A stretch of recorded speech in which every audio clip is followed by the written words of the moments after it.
Picture yourself in the middle of the woods, trying to chop down a giant tree, when suddenly Log tries to kill you. And just like in a good old game of pen and paper, you have to make the decision, will you be the strong guy and block off the log, or will you just facilitate your insane reflexes and jump sideways? Whatever you do, your choice will be accompanied by some pixel art. My name is Ibi, I'm visual designer at Tales Game Studio, and today I want to take you with me as I illustrate one of the scenes from our Discord-based text adventure Tales.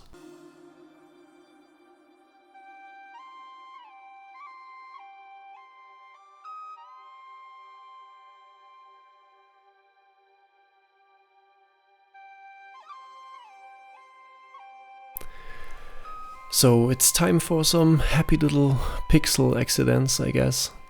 The first step usually for me when doing this kind of landscape scene is blocking in the layers, using colors that reflect the mood. And this being a sunrise, I want to use rather cold colors for the foreground. And then the light should actually more be of a yellow light than a red light. Sundown usually has more particles in the air, so the light tends to be red, while sunrise is more to the yellow tones. This is the reason why I just make the mountains some green color, because with the cold tones in the foreground, green is just makes the bridge between the foreground tones and the yellow sunlight.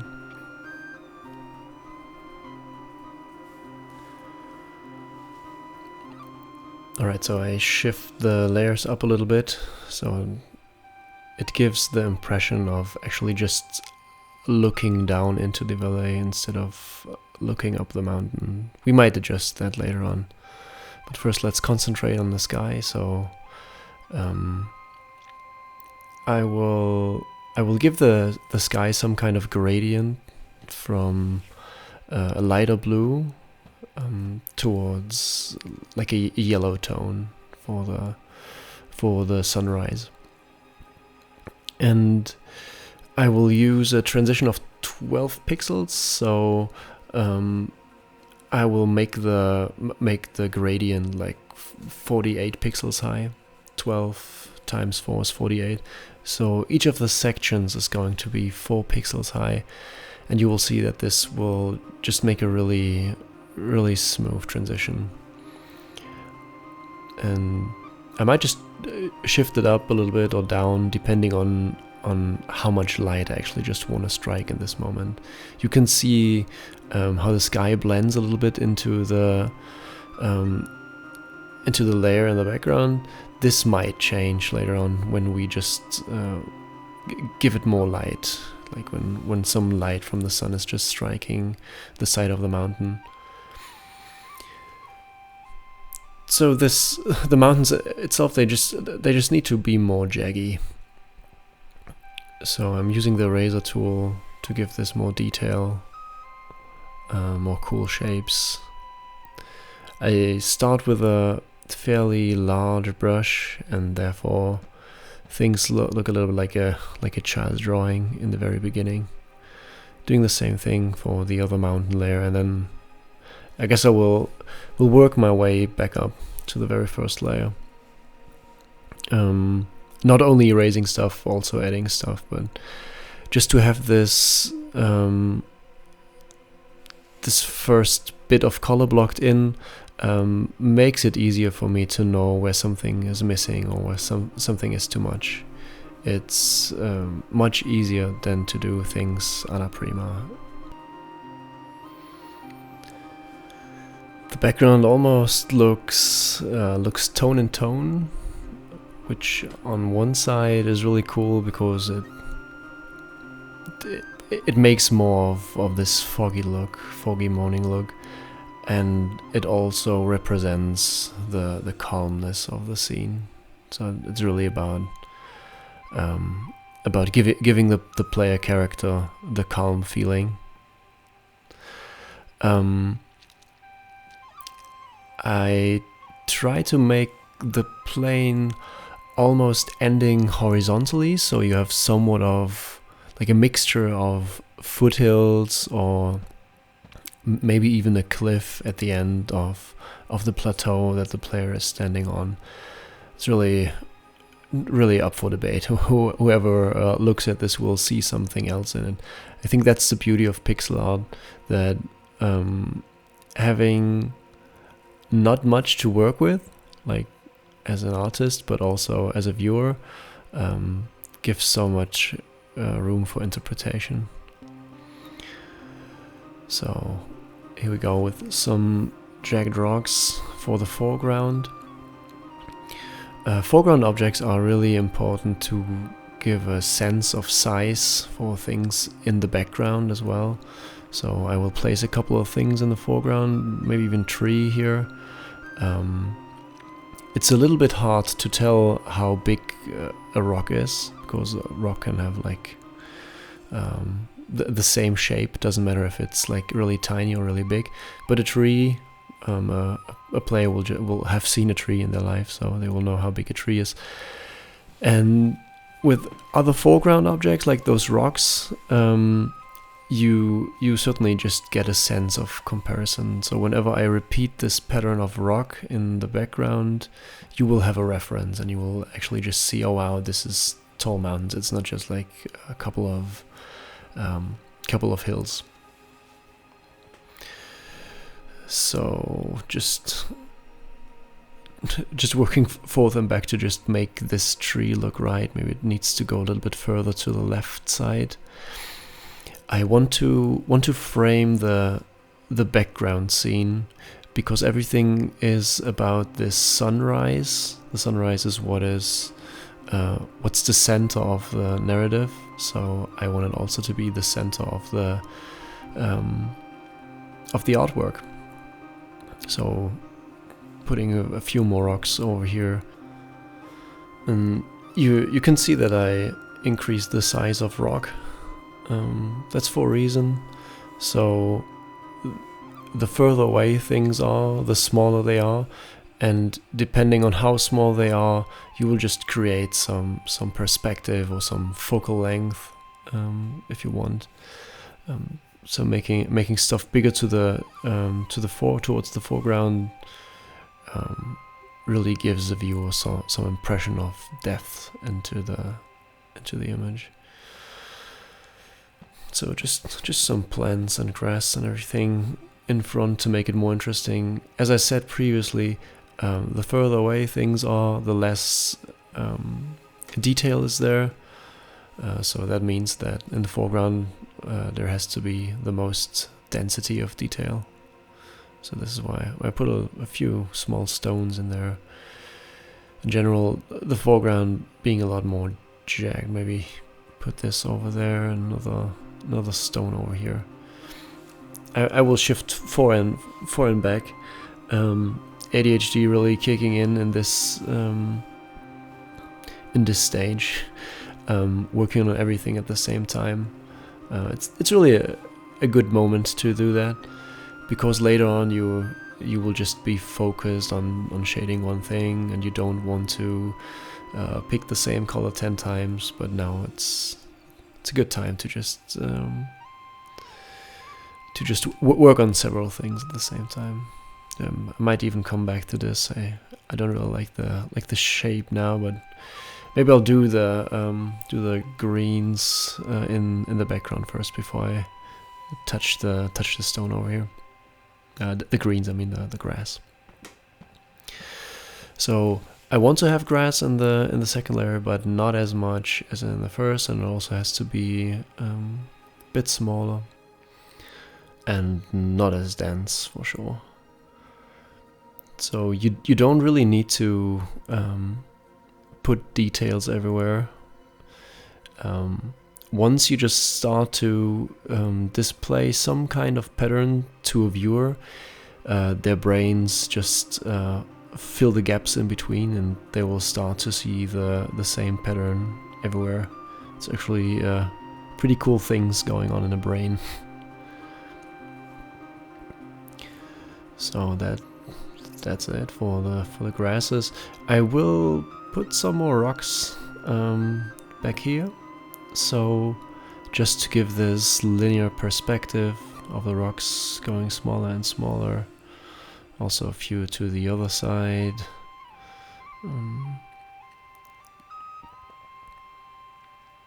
Another one there. Maybe this one is a little bit too tall. I rather chop that one down and put another one in the background.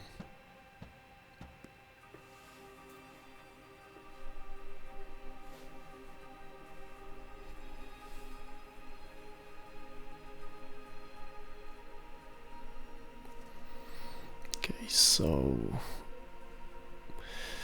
one goes over there. Just lower the level here, so I got more space to raise things up, without having this impression of just looking uphill. One there and another tiny one over there. So yeah. Assuming that these rocks in the background are the same size as the ones in the foreground, it really gives some sort of depth. And we will need a sun. What is a sunrise without a sun? It's good to place it right now, so I will just have a reference from where the light strikes when I shade the mountains, and this is just what we do. No, don't make it dark, I'll make it lighter. And as I said previously, this is really like the layer that is the furthest away from the player should have the least detail. So I will only just make the light strike a little bit on the right side of the mountains. It looks a little bit cool, the light, so I guess I will give it some more warmth, give it some more yellow the closer the mountains are to the sunlight. But let's just block in all the shapes.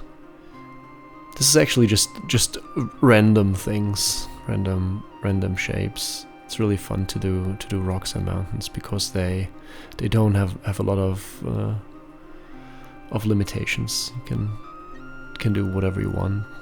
You can do them quite shallow or quite steep. So I grab the color, shift it more towards the yellow, and yeah, looks better maybe. Yeah, maybe just like that.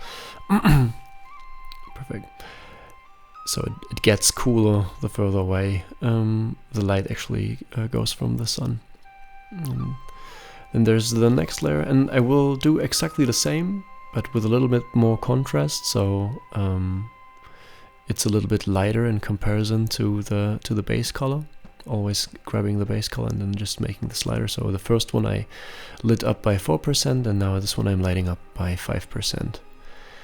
Yeah, you see that this just blends a little bit too much into the background color, so I'm changing this, trying to slowly get there. Since the layers will be separated by some sort of mist later on, it's not so much of a problem. But anyways, I just want to have it a little bit warmer, so a little bit more to the yellow. Really just finding my way here. That's maybe just trying to mess around with the saturation. Guess that looks good. Looks fine for now. So sometimes I'm saying things like yellow, even though this color is obviously green. So I'm referring to more to the relation between two colors. So it's more yellow than the other color was. That would actually just phrase it better. So this looks like a really harsh contrast, so it needs more detail to really blend in. Maybe even making the edges a little bit softer. So there are a couple of kind of edges that you can have in a drawing. You can have this like a hard edge, like the one in the background. You can have a soft edge, which just gradually just fades into the other color. And then you can have a lost edge, which is, for example, when like when the dark edge of a face just melts with the background. You have to be careful with those last edges, though. Like they can really ruin your make your picture moody or ruin it.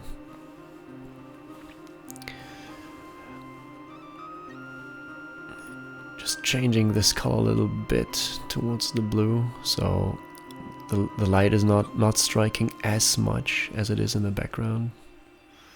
And this guy really annoys me because he just blocks off the tree so much that, yeah, something like that.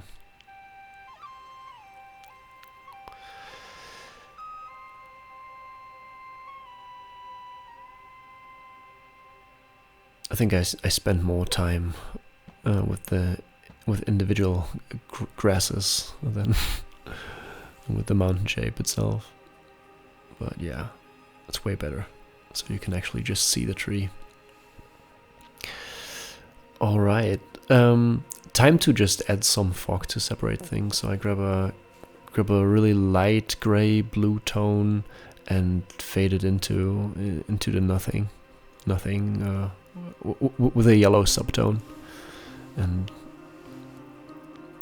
a gradient of 8 will be alright. So I make it like 16 pixels high, so every single layer of color is like 2 pixels high. Maybe 12. 12 is better. If I do 12, I can only just like show the top layers, and it will look a lot smoother, just like that. And we can actually just copy this and paste it in front of the next set of mountains, just to separate them, and you can repeat this over and over again. So we don't want the fog actually to be on our plateau. At least this is what a narrative says, and I really want to match the picture to the narrative. But let's just give this some more detail. So even in the lighter bits of the mountain, I just want to have some areas where the light really strikes, or where you can make out texture of like different shades of rock. If you're doing that kind of stuff, it can really be helpful to look at actual photographs of rock. This will give you a sense of the kind of patterns that you will see there.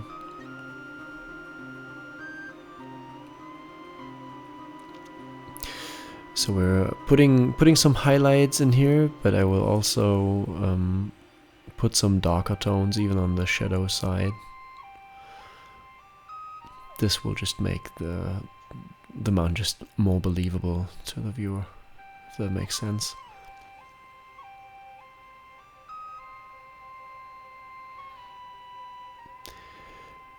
You can really get lost into details here. Sometimes you just have to face the truth and say it doesn't really matter. As long as you're not doing something like a face or something that has a really like a shape everyone knows, a little bit of randomness is just enough. So grabbing the base color, shifting it more towards the blue, and then making the same kind of shape, but this time I'm just working from up the ridge, down left. So you get a sense of the mountain as a body. Just like working from the background color, or the color of the layer as we blocked it initially, just may feel like a restriction, or like constrained, or something like that. But I think it's a really good way to ensure the look of retro pixel art. So you have some kind of restriction, but you're I don't really restrict myself to a certain amount of colors or something, but I will make sure that everything that is in the same layer also sticks to the same color scheme at least. Maybe we'll break this up for the foreground a little bit, because this will give even more like a sense of detail. But for the background, I just like to work that way. It also really ensures that all the landscape work for the game is just looking kind of the same, so you got the feeling that it belongs together. Right now we just have to take care of the part of the mountain of the rock that is not really happy, because he doesn't see that much of the sun. So we'll just make this guy a lot darker, just like that. Maybe it needs some more detail, like some more shadow over there, so it doesn't look like a big flat surface. Fairly random shape there. Sometimes I don't really know where I'm going. I can tell you, just filling this in and hope for the best. Trial and error. If you don't know what to do, just don't overthink it, just do it. And this is pretty cool when you do digital artwork in comparison to working on a canvas or on paper. When you do a mistake there, it can be quite costly, but in digital artwork you can just undo and try again. Alright. And here comes the mist again, the fog again. I just turned the opacity a little bit down to 80%, so it looks better in my opinion. But like right now the sky looks like too flat. I actually want to have some kind of cloud in there, and since everything in the image right now is just having this horizontal lines, because this is really the style of the game, even for the indoor scenes. I guess some cirrus clouds will be good to give it another kind of perspective, but also just to break these horizontal lines. Something like that. Maybe they're a little bit too cold. They will need some more like a red light striking on the very front. But first of all, let's define the shape. I also want to make them transparent, so they won't stay as opaque as they are right now. And just with the mountains, there's really nothing that you can do wrong. Cloud can just have the weirdest shapes ever. Just try to make it break up towards the sun, so you still can see the sunlight. Alright, so I guess it's time to just give it a little bit more of a warm color towards the tip. So I just grab the color and move it towards the red. So I start where we were, move it towards the red, and well, maybe this is a little bit too pink. Somewhere in between. Looks just right. So this kind of violet, it's still a cold tone, judged like by the color individually, but in comparison to the rest of the cloud, it really is a warm tone. Now I just need a tone somewhere in between, just to blend those together. It doesn't really look like it's chopped off or something. And you can define some more shape with these like middle tones. Not even quite sure if you will see any of this when we turn the opacity down. Let's just have a look. A little bit, just enough. Maybe now you can't see can't see any of the shading anymore, but it is there. We know it. All right, so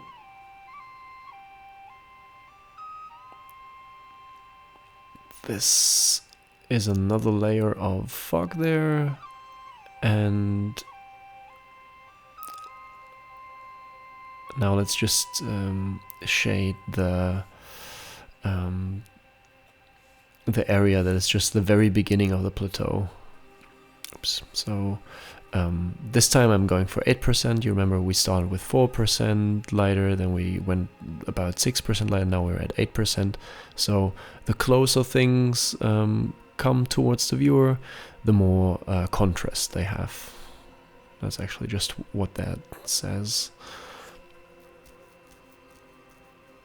Sometimes it's not really about inventing a million rules and then applying those. Sometimes it's just like being really strict with the few rules that you got.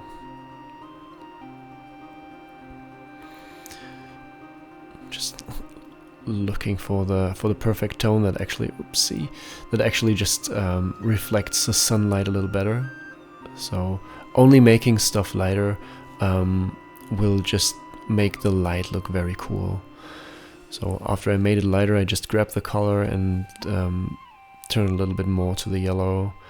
And here you really see what I mean when I say that we need some soft edges in the foreground, because the harsher the contrast is, the more you will actually just see the hard edges, and that it doesn't really look believable in a landscape. It maybe looks believable in like a single rock or something, especially in the foreground.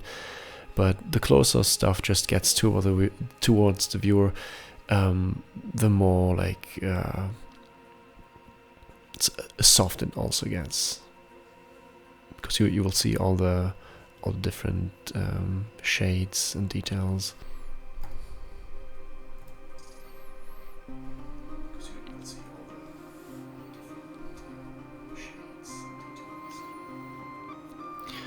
Right, time for the next layer. It's pretty much the same process over and over again, but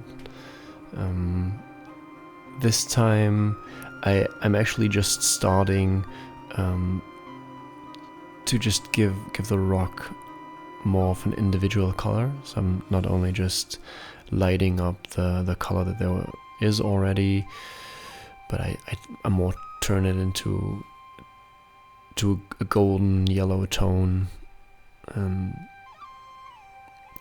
you can really feel how the light strikes there. I really like that. It's working quite well. So those areas, the areas that are hit quite flat, you will not have much of a shape to work with. So sometimes you just have to define an area where the light hits, see if it looks correct. If it does, be happy. If not, try again until you are. So something like that will work. Just don't forget that you are creating an illusion. You're not creating like the second reality or something. Nobody is gonna really question any of this.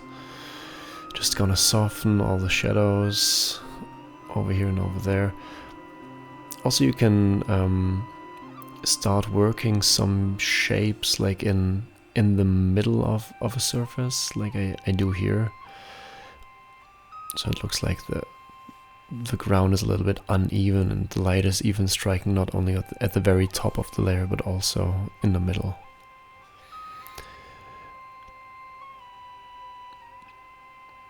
So you see that this is just hit by the light on the left side, while the rest is hit on the right side. And this is also just framing the sunrise again, hopefully giving the player a calm feeling. Sometimes I'm just looking back at the narrative design and ask myself if I nail those, if there's stuff that I can make better. So here I will try to make the light a little bit more golden, like put some details in there. I'd say that it isn't the most warm scene ever, but you will have the feeling of it getting better, of the sun actually rising and the day is getting warmer, fog is disappearing. And we will add some rays later, like rays of light striking towards the tree, I guess. This will really strengthen this impression. Okay, done for this layer. And so right now we're just really hitting the foreground, and I guess I will need to add another layer in here because there's too much of a gap between like the very first dead black layer and the second one. So let me just scribble something in here, maybe a couple of grasses and stones here and there. So it really just makes these two layers come a little bit closer together.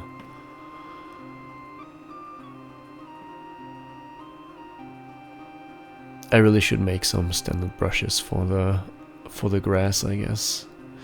This would save a lot of time. Talking about saving time, this actually just takes more time than I usually take for this kind of painting. Time is a very valuable resource, especially in game development.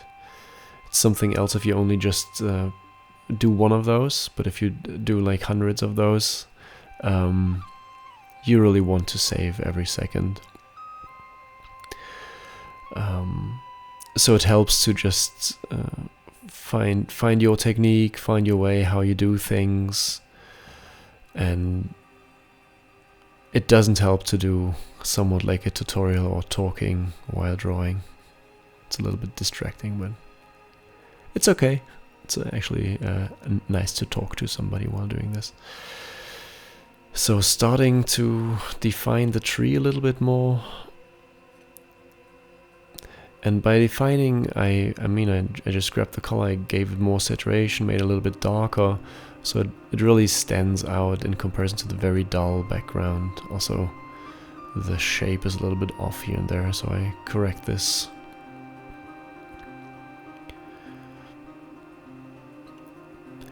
Sometimes I do something that looks like an outline, but I break the indication again, just by using darker and lighter tones in between, or just scribbling with the dithering tool over it, something like that. Also using a different kinds of colors, so I'm mixing this very warm brown with a more greenish tone there. Will look like the bark has some sort of moss on it, or there's more detail. As I said earlier, the eye is just gonna feel the stuff that is missing. So people will have their interpretation. Just need to blend this a little bit more into the rest of the bark with some sort of middle tone. I just create the middle tone by decreasing the transparency or decreasing the opacity of the color, and then touching the color below. But what we need here is some sort of highlight still, I guess. Let me just fix this right there. Yeah, definitely some kind of highlight, and maybe a little bit more darkness on the bark there. So just grabbing random bits and making it darker will remove this feeling of an outline, even though there is an outline. Alright, only a little bit on the other side.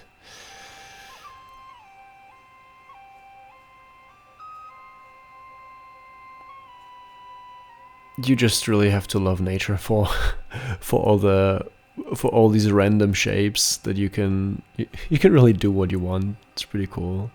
So there are some bits that just went way too dark. I will take care of those in a second, just adding the highlights here and there. I was thinking about just adding some leaves, but then I just thought this tree is more like above tree line. It's already dead. I don't want to cause any confusion with like with other types of terrain or other biomes that we got in our game. So forests are for chopping, they're for having wood, and this is more like a loner up there. So adding some shadow rather than adding some highlights in these areas, because the sunlight, it isn't really directly striking, it's more of an indirect light. So I'm just adding shadows, softening shadows, but then also, since it's a lot closer towards the viewer, I will give the grass some kind of green. So maybe this is a little bit too much. Adding some sort of in-between color that blends it together. I think that really works. And also needs some blending over here.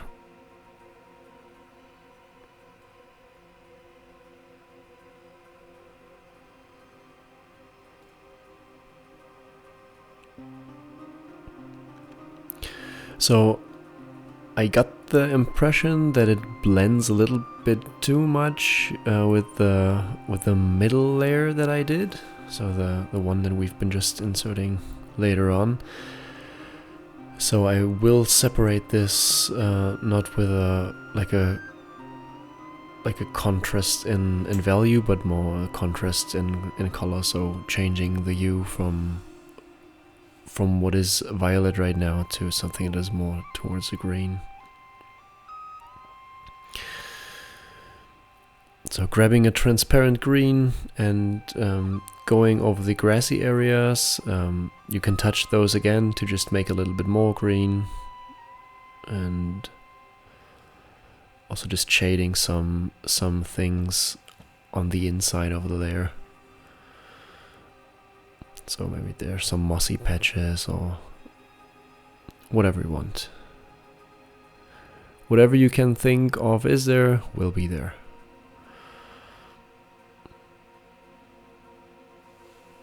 I do also like the complementary contrast of the green and the violet tones. So as previous, some blending color, so same green, but like a lot less opaque to blend into the rest. So you see, it's really not much, but but it just gives the viewer the impression of details being present.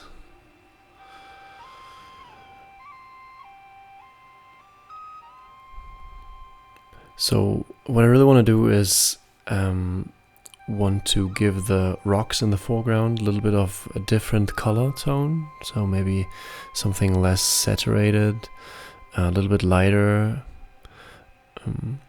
Since they're closer to the foreground, it's actually just the same as we did it with the grass.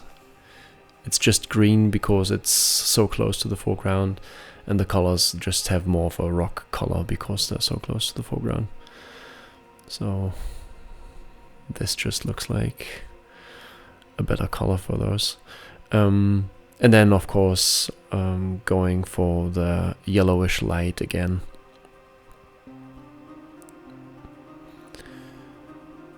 Maybe I will even give them two shades of light yellow. Okay, one over there, smaller rock, just gets the same one. And just as we did with the second background layer, the one and that has some shading even in the darker side, we will also just put some shading in the darker side of those rocks as well. Like some highlights here and there.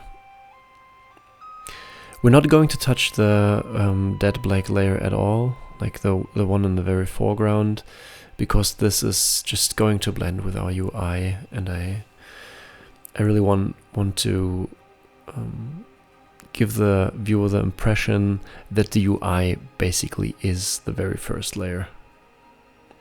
This really makes more sense when you see it in the context of the game. Okay, so darker shadows over here. Maybe an in-between color again.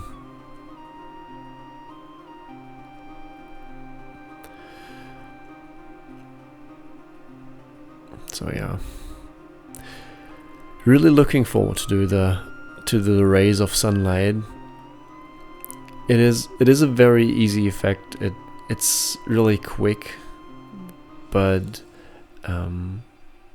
it's just really what this scene is about. So the narration is mentioning the sunlight, and I wanted to strike like in the foreground and in the background. So I will make 2 layers or 3 layers, I don't know yet. Oops, I just forgot about this one. Forget about rays of sunlight. Let's just shade this little bad boy that we placed in there. I just used the dithering tool and do some random strokes. So just go over it horizontally. If it gets too close to the background color, I don't really worry. Or like to the next layer color, I don't really worry, because we will place some greens there. Yeah, here you can see the my actual speed of working, just because I forgot this. I really want to block it in quickly. Almost 45 minutes in creation of this one. Have to come to an end. There's more video game that we have to make. Okay. Alright, let's grab some kind of green. Do we have everything? Yeah.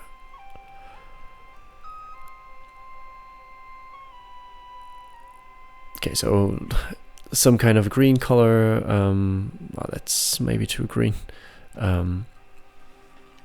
Make it a little bit more transparent. Wow, that really fades into the background. A little darker, a little more transparent. All right, yeah, that's it. You can barely see it. It's another of those things that if you want to really save working time, don't do this kind of step. It's I mean, it makes a difference, especially when you go over the color a lot of times and it's a smooth shading, but it's not really necessary. Nothing that would be missing. But we're doing it anyways. Sometimes I'm some sort of perfectionist, and also this shape bothered me. Okay. Alright, so now let's just tackle the rays of sunlight. Grabbing the color of the sun and using the line tool with the sun as a center, placing some rays. Doing this in 2 layers, I guess. One for behind the tree and another one for in front of the tree, just to give the light some sort of dimension and depth. All right, and obviously we'll lower the opacity. So second layer, where these layers are just gonna overlap, the light will be brighter. So just fill everything. Oh no, undo. Okay. And that, let's just lower the opacity and about 10 to 15%, something along the lines. Look at this beautiful sunrise. Almost as beautiful as you. Thank you for the constant support and see you in the next one.